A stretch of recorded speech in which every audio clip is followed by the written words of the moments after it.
السلام علیکم ورحمۃ اللہ وبرکاتہ۔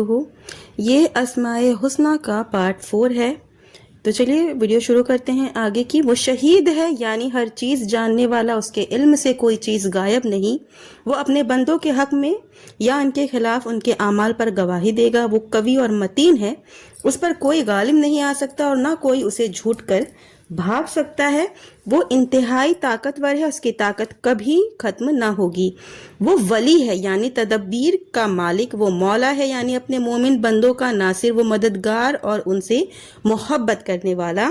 وہ حمید ہے یعنی تعریف کیا ہوا، وہ تعریف کا مستحق ہے۔ اس کے اسماء و صفات، افعال و اقوال، احسان اور شریعت تقدیر ممدود ہیں۔ وہ صمد ہے یعنی بے نیاز، سب اس کے محتاج ہیں، وہ کسی کا محتاج نہیں، وہ باکمال ہے۔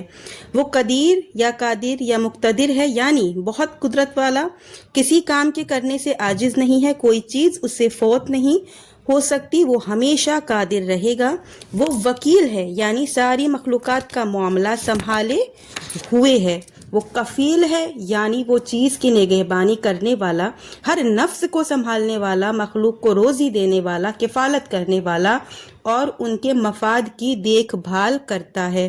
وہ غنی ہے یعنی مخلوق سے بالکل بے نیاز ہے، وہ کسی کا محتاج نہیں۔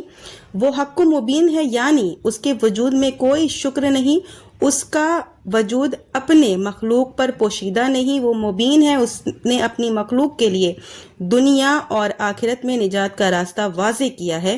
وہ نور ہے یعنی اسی نے آسمان اور زمین کو روشن کیا، اپنے اوپر ایمان لانے والوں کا دل منور کیا ہے۔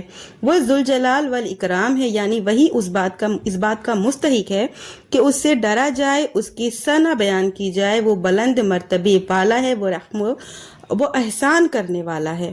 وہ برا ہے یعنی اپنے بندوں پر رحم کرنے والا اور ان کے ساتھ نرمی و مہربانی اور بھلائی کا معاملہ کرنے والا ہے۔ وہ تواب ہے یعنی توبہ کرنے والوں کی توبہ قبول کرتا ہے اور لوگوں کے گناہوں کو معاف کر دیتا ہے۔ اسی نے توبہ کو پیدا کیا ہے اور اپنے بندوں کی توبہ قبول کرتا ہے۔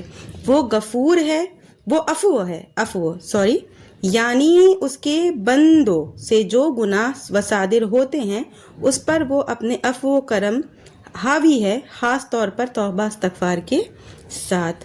وہ غفور ہے یعنی غفور و گزر سے کام لیتا ہے، بندوں کے گناہوں کو جب وہ توبہ استغفار کرتے ہیں معاف کر دیتا ہے۔ اب آگے کا پارٹ نیکسٹ ویڈیو میں انشاءاللہ کنٹینیو بنے رہی۔